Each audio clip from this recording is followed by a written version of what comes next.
Please help support the channel by visiting our Amazon store, affiliate link below. Hey, what's going on, everyone? My name is Matt Jarbo. This is the Mundane Matt channel, and man, like, today has been a wild day on social media. Everyone's been talking about this hashtag Boycott Keurig. It's the #1 trending thing right now. According to many sites, it's the biggest news story of the day.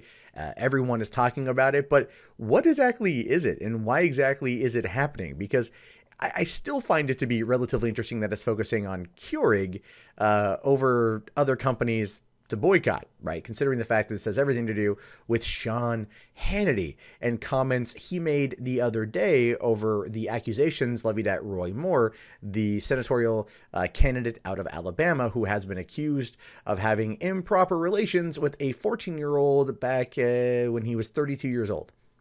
So like 38 years ago, or close to 40 years ago. Long time. Long time.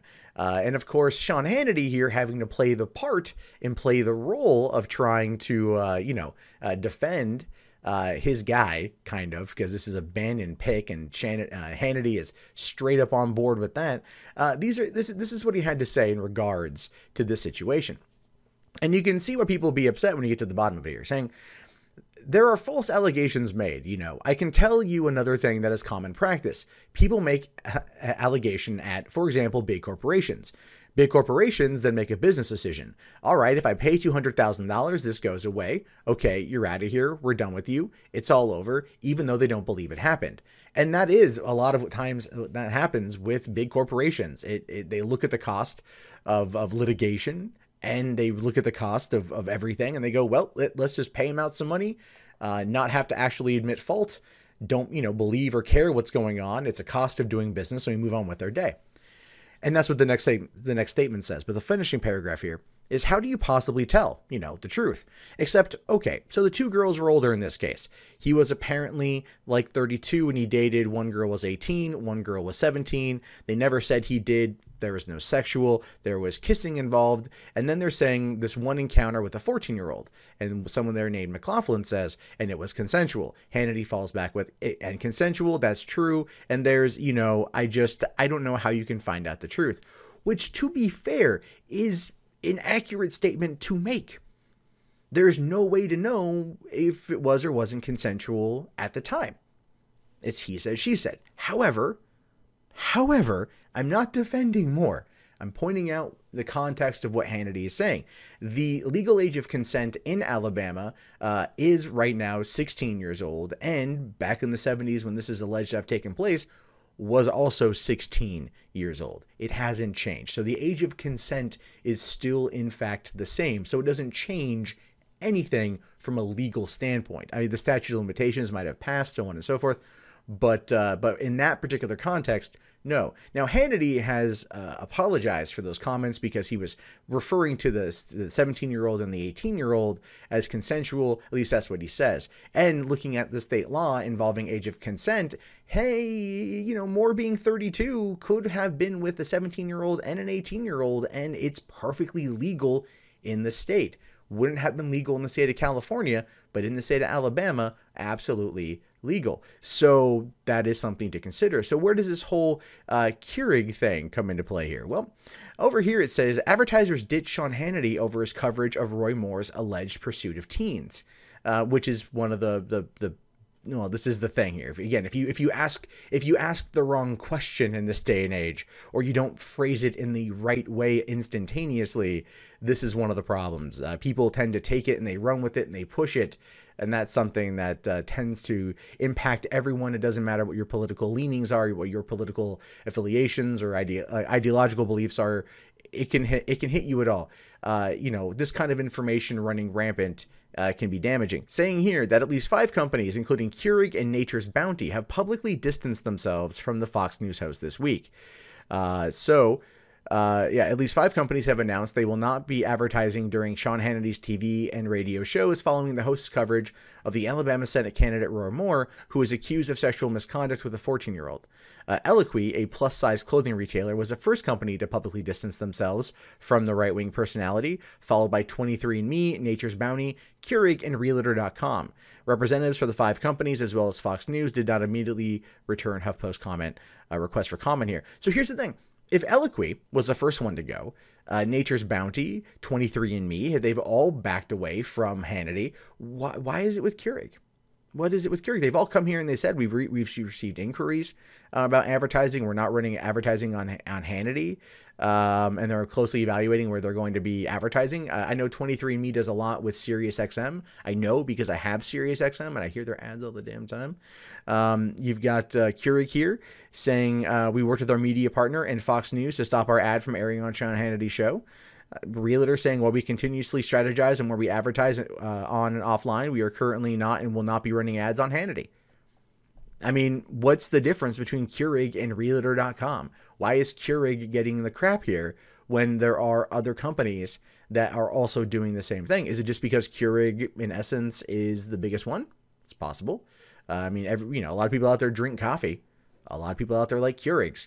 There's lots of reason to hate Keurig, by the way, just in terms of how its impact on the environment is. And those little plastic cups don't really degrade as well as you'd like them to. But here people are getting mad at them for pulling out of a TV show. I think priorities, to be honest with you, in this particular case. It says here, Hannity's come under fire over the last few days over his coverage of Moore, 70, who was the subject of a bombshell Washington Post report Thursday detailing allegations that he had relationships and made sexual advances on teenagers while he was in his early 30s. The most serious charge, a 14-year-old says he molested her. And there's, again, no excuse for that. The report has prompted some Republican lawmakers to call on Moore to step down as the party's nominee in Alabama's December 12th Senate election. Moore has repeatedly denied the allegations of sexual misconduct, though one of his comments to Hannity raised questions. He said on Hannity's radio show on Friday that he generally didn't date teens during the time of the allegations.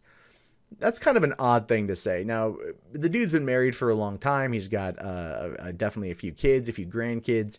So if he was dating around when he was, in the 30s or in his 30s, which I don't know. I just generally doesn't date. What does that even mean? I mean, if he's been with an 18-year-old and a 17-year-old in a state where the legal age of consent was 16, then it's not a big deal, legally speaking. Morally, that's entirely your I guess you could say your argument with God over that one. Says Hannity apologized to his viewers during his TV show Thursday after backlash over comments he made during his radio show earlier that day that appeared to dub Moore's alleged sexual assault of a 14-year-old as consensual. I didn't even read what he said as consensual. I listened to the audio clip. I didn't read any of that. It's him saying it was consensual. It does feel like it was a blow up over a word being used. And maybe not, some people took it the wrong way, which tends to happen in this perpetual outrage-based world we live in these days. Hannity denied he was referring to Moore's alleged sexual acts with the 14-year-old as consensual, but rather his interactions with 17 and 18-year-olds since the age of consent in Alabama is 16. That one line was absolutely wrong, Hannity said. I misspoke. Minutes later, he continued the TV show by calling into question the credibility of sexual harassment accusers, seeming to perpetuate the myth that women often lie about their allegations.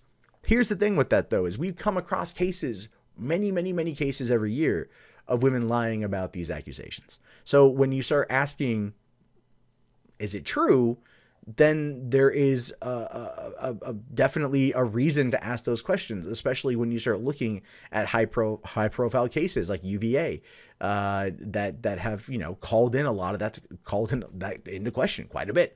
And again, it's not something anybody wants to do. No one sits there and wants to say, "Hey, are you sure you were assaulted?" I mean, no one wants to ask those questions. But when people are making up stuff, and it's being ignored by the mainstream media. And then when it comes up in this kind of mass allegation world we find ourselves in right now, and those questions are asked once again, because there has been evidence to suggest that there have been many, many, many false accusations made over the last couple of years, then it's the, how dare you? How dare you? People are going to ask questions because they want proof. I really don't think people out there want to be as outraged as they generally are. You know, I really don't think people out there want that. I think that a lot of them just want to like get the facts. But nowadays, facts and opinions are one and the same, depending on who you talk to and depending on the narrative. So asking those questions is sometimes tough to do, but they should still always be asked. And sitting there and telling someone that, no, don't ever ask questions for proof or to back up a story because they might have to relive the experience is, I think, a falsehood. It's unfortunate, but when you want justice, you know, you have to do it. Every time I talk to the FBI contact over my swatting, I have to relive, you know, opening my door and a shotgun being in my face.